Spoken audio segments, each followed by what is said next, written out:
Today on the Morning Edition, a desperate search continues with more help on the way for a missing 15-year-old teen after a canoe capsized in the Aleutians. We'll bring you the latest details. Plus, 40 inches is a lot of snow, and sometimes you have to wonder where it all goes. We'll take a look at the snow storage units in the interior and see if they're close to full yet. And later, this pup was found abandoned and in the worst shape possible, but has made a full recovery and living a brilliant, beautiful life to the point of even inspiring a movie that's set to begin filming soon, and a real-life change with passing law. We'll take a look at the effects the dog Ethan is having as the Morning Edition starts now. Good Thursday morning, everyone. Thanks for waking up with us today. Dogs make a huge difference, at least according to me. So Ethan, I'm probably made a huge difference in someone's life. And I'm looking for. I don't know anything about that story, so I'm looking forward to. Well, I just love dogs. I saw a dog, and I'm like, can't wait to hear that.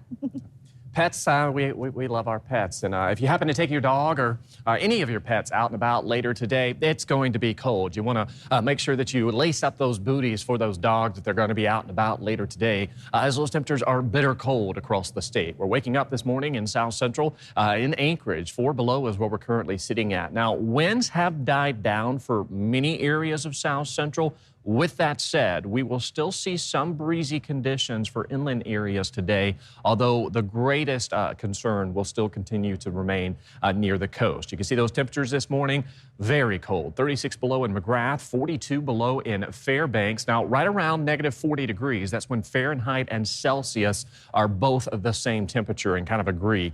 So you can see those temperatures are bitter cold through the interior, even along the slope where temperatures are bottoming out anywhere from 20 to 30 below. And you can see through the southeast, where we did see temperatures in the 30s and the 40s yesterday, those temperatures have also cooled off. The cold spot across South Central, Soldotna at 23 below this morning. And then you can see across the rest of South Central, just a handful of locations seeing those single-digit highs. The warmest spot is Valdez at 10 degrees. However, as I said, we're still holding on to some areas of some winds across South Central from Talkeetna through Palmer down towards Portage as well as Seward, where we are seeing some of those stronger winds. This is where we're still holding on to those wind chills well below zero this morning. It feels like 16 below in Anchorage, 20 below in Wasilla.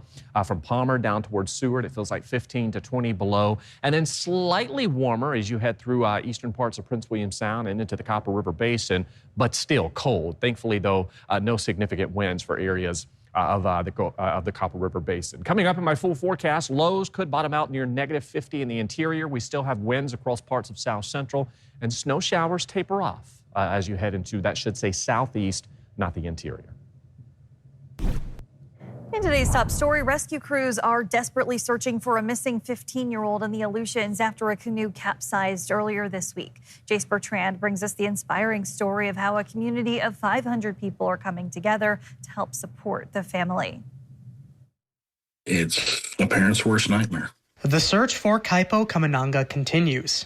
The 15-year-old from Sandpoint was first reported missing on Monday night after the canoe he was in with 2 friends capsized in Red Cove Lake. We have been searching for the boy on land Monday night, could not find him Monday night, and yesterday we began water search using dredges, and we had a diver from Trident Seafood who came, and he made some dives looking. We also had an underwater drone, but unfortunately that was malfunctioning. It's not a very particularly large lake, but it's large enough where the amount of effort that we have, the amount of divers, the amount of boats that are available to get into it, that it's large enough to really make it a difficult process. Located in the Aleutian Island chain, Sandpoint is a town of around 500 people, meaning Kamananga's disappearance has been felt by all. Small knit communities like ours, everyone's close to each other, everyone cares for each other.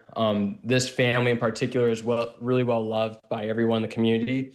Even with all this going on, his dad was out there yesterday, and there was some folks that came down on foot to bring hot drinks and food, and he was offering to put them on his four-wheeler so they didn't have to walk through water. That's the type of family he comes from.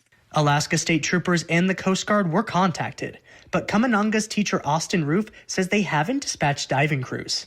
However, a team from Anchorage is expected to arrive in Sandpoint on Thursday. As the search continues, the people are rallying around the family. This child was a wonderful child, and it's grieving the hearts of everyone. And our hope is that one thing this family doesn't have to worry about is money to get through this time. A symbol of strength in community, as Kamananga's family waits for news of their son's whereabouts. Jace Bertrand, Alaska's news source. A GoFundMe to support the family can be found on our website. The permanent fund is in good shape. That's what an investment consultant told lawmakers, saying investments made are largely paying off. That said, even though the permanent fund is doing well, some lawmakers say it may not mean you'll be getting a higher PFD. That's because lawmakers ultimately choose the dividend value. And with declining oil revenue, programs rely more and more on the state. The House Finance co-chair previously told us the dividend will be about $800 to $1,400. Well, the dividend is a separate issue than what we're talking about today. When we're not talking about the dividend, we're talking about the survival and viability of the permanent fund. The dividend act would obviously come out of whatever share of that draw rate is, and right now it's 5%. But we're going to be looking at, if we change that, what does that look like? Lawmakers have annually taken out 5% of the value of the permanent fund over the past several years. On our website and mobile app, find expanded coverage into why lawmakers want to reduce the PFD from the governor's proposed more than $3,600. A federal judge has ruled that a former legislative aide accused of sex trafficking will remain in custody until trial. Craig Scott Valdez was arrested last Friday and faces charges of trafficking, exploitation, and sexual exploitation of children as young as 13. If convicted, he could face between 15 years and life in federal prison. His detention hearing was Wednesday afternoon in Anchorage federal court.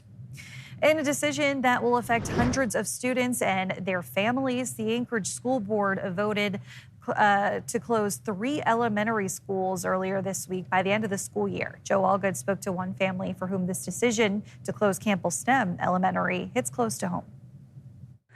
We are devastated. That is a word that's been used a lot. Just devastated, sad, mad, angry. Very emotional. Brittany Harris has 3 sons at Campbell STEM, Anakin, Troy, and Mason. For them, this morning was challenging, to say the least. Anakin's reaction was pretty severe. He just started bawling.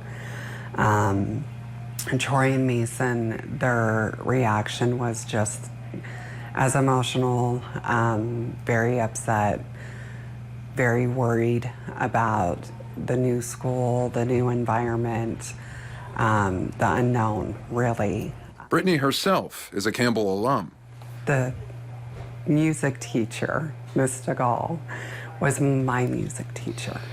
And so when I walked in the first day of school with my kids and I saw her, I immediately went back to grade school and was like, wow, I'm not as short, you know? For all of them, the emotional whiplash is severe. We only had 10 days from the news coming to us to closing. We didn't have time to prepare. One silver lining, the 3 boys are wrestlers, and Tuesday night the board voted to save middle and high school wrestling. I am thrilled that they kept sports in school because I do feel like that's important. But at such a cost. I mean, I know that other schools are amazing in Anchorage, don't get me wrong. We're not the only amazing school here, but we are the only amazing STEM school in Anchorage, Alaska. Campbell Cubs can do great things. And so here's hoping. I know that my kids have a good foundation started, and he's right. They do great things, and we will take it with a grain of salt and we will push forward. But we're not going to have to do that because Juneau's going to come through on that white horse. Joe Allgood, Alaska's news source. Well, it's been a record-breaking winter for the interior, with February alone seeing nearly 40 inches of snow. For Fairbanks Public Works, it has been a constant battle to keep the streets clear. Crews recently completed a major sweep of the city core, plowing snow into berms for collecting and storage. Officials estimate 85% of the core, including downtown, is cleared. Work continued overnight as teams race to stay ahead of the next big snowfall. Doesn't seem like we've been removing much because we've been putting berms right back where we just removed them.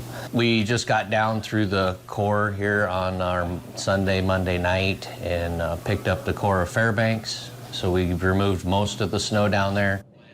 Public Works plans to return to the downtown area this Sunday night. Their goal is to have the majority of the snow removed from streets and sidewalks by Monday morning.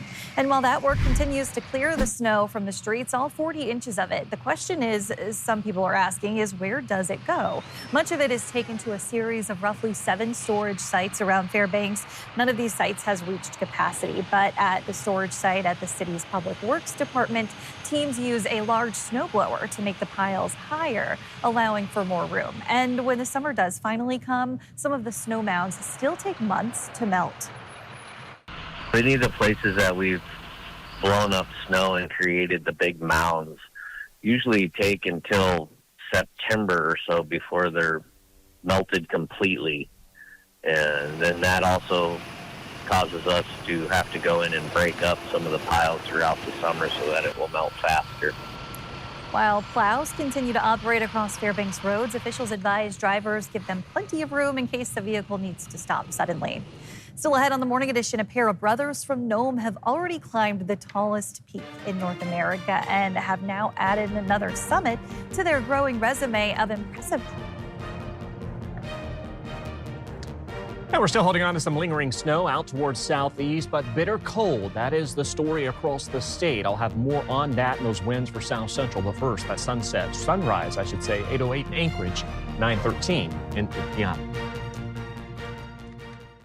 Welcome back in. 15 minutes past the hour on this Thursday morning, and it is a chilly one. We've been experiencing this bitter cold, Aaron. Yeah, you know, Kristen, on my way to work this morning, I saw a snowman putting a jacket on.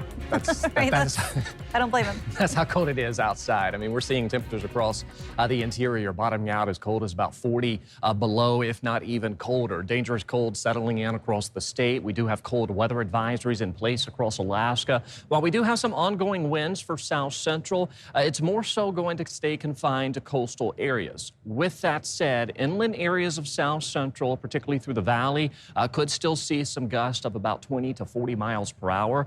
So be prepared for that, as those single-digit highs will still lead to wind chills well below zero today. Areas that you see kind of shaded in those lighter blue colors, this is where we're seeing those cold weather advisories. We still have winter weather advisories out towards southeast. That kind of tapers off, that snow for the panhandle throughout the day.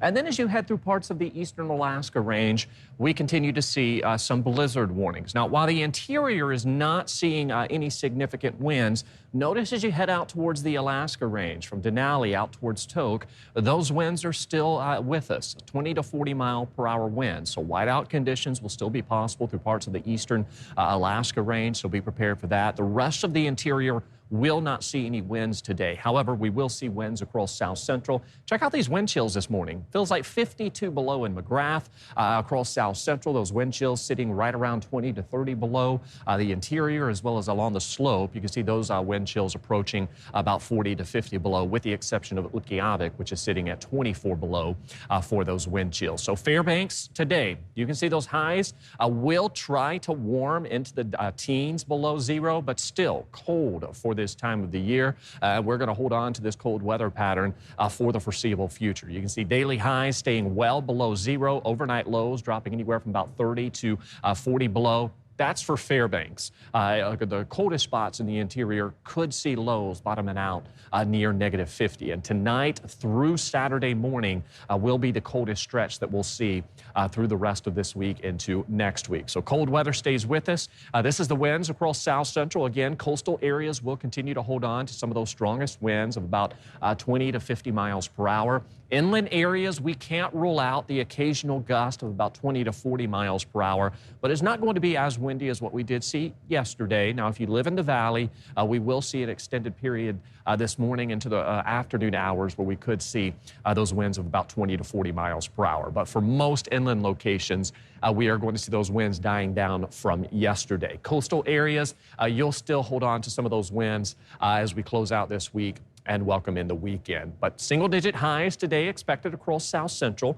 We can't rule out those wind chills staying well below zero throughout the day. And there's that forecast, 7-day for Anchorage. Single-digit highs, overnight lows will drop down near about -10 tonight into tomorrow. With that said, Kristen, while that -10 is more so for Anchorage, a good portion of South Central could see those temperatures like we woke up to this morning in Soldotna with temperatures sitting near -20, if not colder. That is possible again tonight into tomorrow. Too cold. All right. Thanks, Aaron. This week, Alaska is making an appearance in Africa. Two brothers from Nome who once won a reality series competition called Race to Survive Alaska. The pair took their next adventure across the ocean and brought their heritage with them. And as Danny Tompkins tells us, they're just getting started. They've already conquered the highest peak in North America, but now two brothers from Nome are taking the Alaska flag to new heights. 19,000 feet above the African plains, Wilson and Oliver Hogendorn recently stood on top of Mount Kilimanjaro. That's my favorite part. It's always fun to go places with Wilson, and we have a good relationship. We can tell stories all the time. It's easy just to hang out.